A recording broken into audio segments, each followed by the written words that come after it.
22-year-old Dylan Sher is creating and producing Before the Plate, a unique full-length documentary connecting urban consumers with Ontario's farmers. The plot of the film essentially is plate of food from Canoe and follow all those ingredients back to the farms they came from. And it's that idea of continuity. And, I don't think that's really been done before. But, when people say, oh, you're making a farming documentary, and the answer is yes, but it's really a movie about food. Co-creator Sagi Kahane-Rapport is directing Before the Plate, with director of photography Aaron Alter heading up the film crew. Strategically, I had to sit and say, okay, how am I going to do this differently to everyone else that's tried to do it before and hasn't been able to do it where it reaches to the public? And I say the public, the urban population. We're talking to people in our own industry and never makes the reach out. What are we going to do? And I said, okay, I'm going to kind of do the farming side of things, but cooking is where it's all going to come in, because there's the celebrity chef status. It's all over TV now. You have very prominent cooks, master chefs, so on.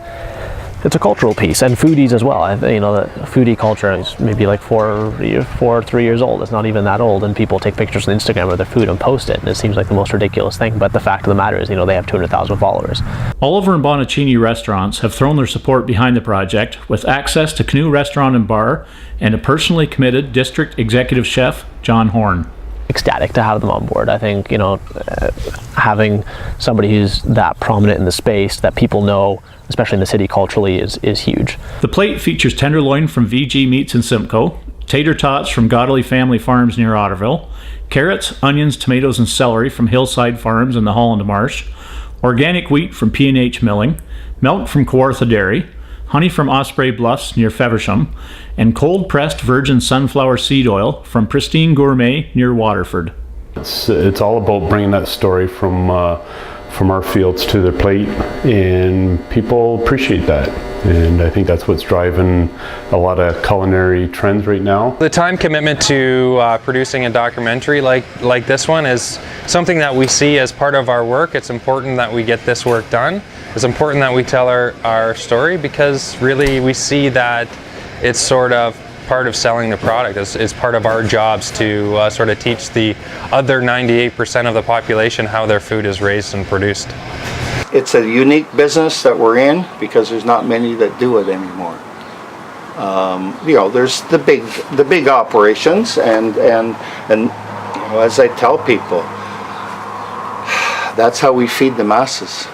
It has to be large farm operations. That's just the way it is. Margins are tight, so when margins are tight, you have to grow more. We have to bring the conversation to the people, and their understanding and their realm and their world ends at the grocery store, ends at the restaurant, ends at the kitchen table. That's the first time that food becomes food to them. As a farmer, they can wrap their head around the fact that this came out the ground at some point, but for the average consumer, that's just not a thought that really goes through their head. So we're almost using the cooking as a hook, where it's going to be, a scene in the kitchen, almost like Chef's Table on Netflix, which a lot of people have seen. Very cinematic, all about the chef, all about the ingredients, all about the food. But, we're kind of use that as like a, hey, check this out, people are going to watch it. And then, but instead of the story ending at the kitchen door where those ingredients come in, we're now going to go out the kitchen door and follow those back to the farm.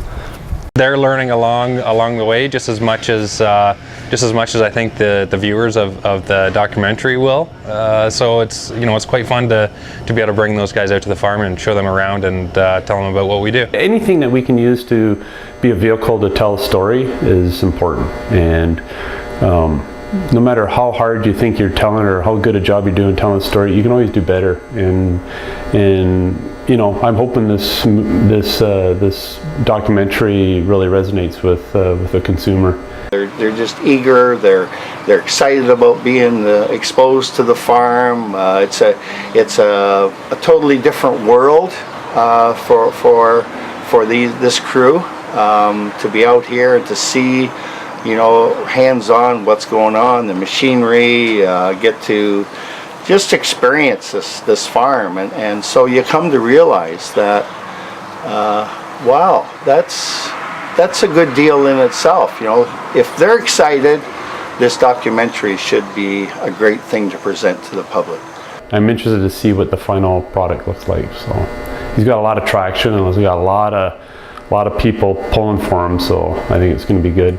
If I could say what is the best case scenario for you before the plate, it would be someone who is scrolling through Facebook on a regular afternoon and sees a terrible video about farming and would have clicked share, but now maybe takes an extra second to think about, is that actually what happens?